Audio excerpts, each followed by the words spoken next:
L'ail des ours est une plante sauvage qui pousse dès le début du mois de mars dans les sous-bois ombragés. Derrière les croyances populaires, on raconte que les ours, après leur hibernation, se fortifiaient d'abord avec de l'ail des ours. Quoi qu'il en soit, cette plante aromatique diffuse un subtil parfum d'ail et apporte beaucoup de fraîcheur aux diverses préparations, d'autant plus que le bulbe et les fleurs sont comestibles. Aujourd'hui, nous allons l'utiliser pour sublimer notre pizza. Pour cette recette, nous allons utiliser de la burrata, ce fromage traditionnel italien à pâte fraîche, du jambon blanc, de l'oignon, des ingrédients simples et sans chichi. On n'a pas besoin de mettre une tonne d'ingrédients pour qu'une pizza soit bonne. Alors voici, sans attendre, ma recette de pizza prosciutto et ail des ours. On va commencer notre recette par s'occuper de préparer nos ingrédients. Bien évidemment, ma pâte à pizza a déjà été préparée en amont. Je vais prendre ma burrata que je vais mettre dans un saladier. Et je ne vais pas m'embêter, cette burrata, je vais l'écraser à la fourchette. L'objectif pour moi est d'avoir des petits morceaux, que l'ensemble se mélange bien.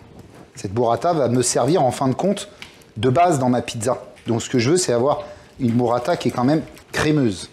D'ailleurs, vous voyez, elle ne l'est pas totalement, donc j'ai déjà prévu dans ma recette de rajouter un petit peu de crème dedans, hein, histoire d'alléger les choses, bien évidemment. Hein. Le gras, c'est la vie, donc une belle crème d'Isigny, on voit bien, hein, elle a des reflets bien jaunes, que je vais mettre avec ma burrata. Ce que je vais faire, c'est que je vais également mettre du sel et du poivre. Petite pincée de sel, poivre.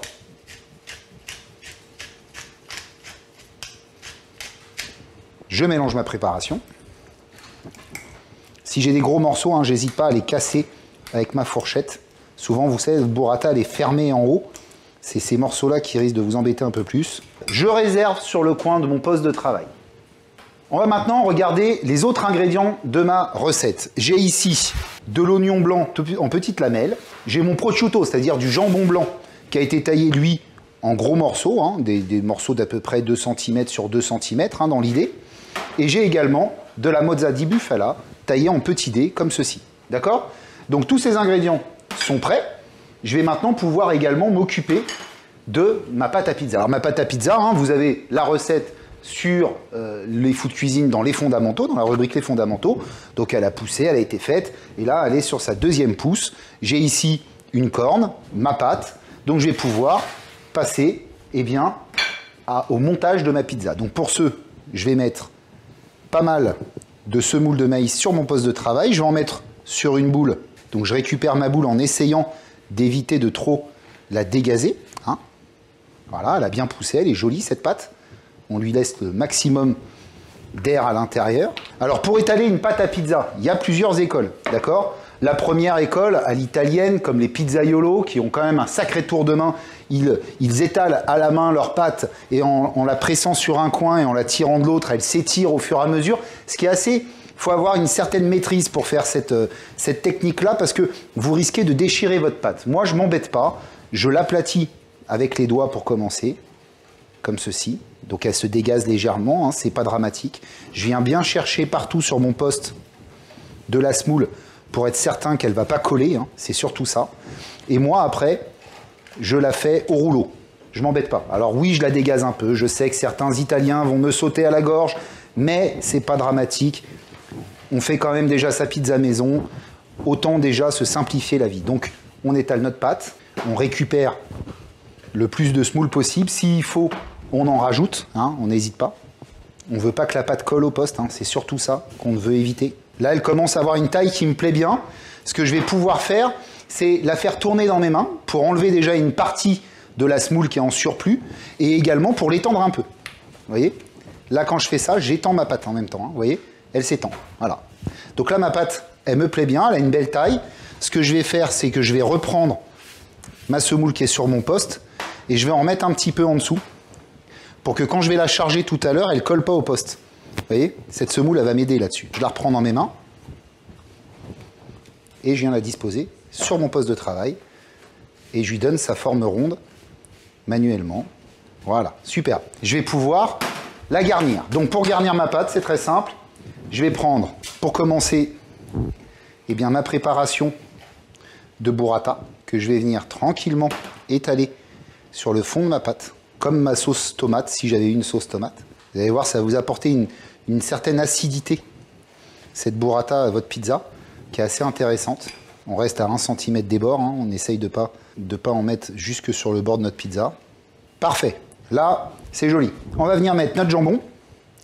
Donc on en met un peu partout. Si on essaye de bien séparer les morceaux. On ne traîne pas, hein. On ne veut pas que la pâte s'humidifie par le dessous. Là, le but, c'est de ne pas traîner, hein. Voilà. On garnit pas trop, hein, la pizza. On reste léger. On va mettre quelques petits dés de mozzarella, par-ci, par-là. Donc on évite de prendre une mozzarella four, hein, la bufala. Elle risque de vous rendre un peu de jus à la cuisson. Vous pouvez l'égoutter une fois que vous l'avez taillée. Mais elle est quand même 10 fois meilleure que les mozza four industriels, là. Je vais prendre une cuillère, venir prendre un peu de mon ail des ours. Ça va venir en mettre un peu partout. On y va, on tourne comme ça. Ça va vous donner un goût incomparable à votre petite pizza, là. On finit par quelques petits oignons blancs. Alors bien évidemment, on a préchauffé notre four à pelet. On essaye d'être à 350 degrés quand on met notre pizza dans le four. On va la charger sur notre pelle. C'est le moment fatidique. Donc on se met en bas, on va pousser jusqu'à moitié, relever, repousser. C'est parti. Voilà, parfait. C'est parti. Mon four, comme je vous le disais, est à température. On voit, on est à 350 degrés pile. J'ouvre mon four et je vais venir intégrer ma pizza. Et on est parti pour 2 minutes de cuisson. Alors ça fait 2 minutes, on va regarder ce qui se passe dans notre four. On est bien, pour l'instant, elle n'est pas encore trop en train de brûler. On va la laisser 30 secondes de plus et on va la tourner. Allez, je vais tourner ma pizza. Donc j'ouvre mon four, je sors ma pizza délicatement. Attention, on a de la burrata, tout ça dedans. On ne veut pas que ça coule partout dans le four. Et on va la tourner très sensiblement de façon à ce que vous voyez le côté un peu coloré soit vers vous. Et on est reparti pour encore une petite minute de cuisson. Ma pizza doit être cuite, je vais checker ça, superbe. Vous voyez la flamme lèche là, j'ai des rebords qui commencent à brunir. On est au top. Et là les amis, on est au top. Notre pizza est totalement cuite. Petite subtilité, j'ai trouvé ce matin sur le marché de l'ail des ours en fleurs, des fleurs d'ail. Je vais m'en disposer quelques-unes sur ma pizza. Ça va m'apporter un petit charme supplémentaire. On y va, on les pose. On peut se faire plaisir, mettre une petite huile pimentée dessus. La recette, vous la trouvez également sur les Food Cuisine dans les fondamentaux. Faites-vous plaisir. Je vous ai montré comment faire une base avec par exemple de la burrata. Il n'y a aucune limite dans la création d'une pizza. La seule limite, c'est votre imagination. Donc prenez du plaisir à faire de jolies pizzas et devenez Food Pizza.